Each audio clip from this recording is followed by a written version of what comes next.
First of all, you have to open Facebook.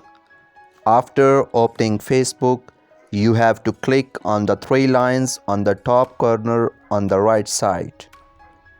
After that, you just click on see your profile. After that, you will see this interface. After that, you have to click on these three dots. After clicking on three dots, you will see this interface.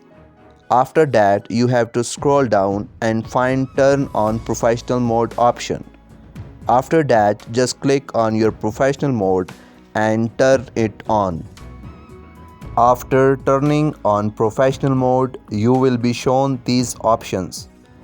After that, you have to write the description according to your content in your bio, whatever your content is. And this way your professional mode will be on, and now you can upload content from your account. Thank you so much.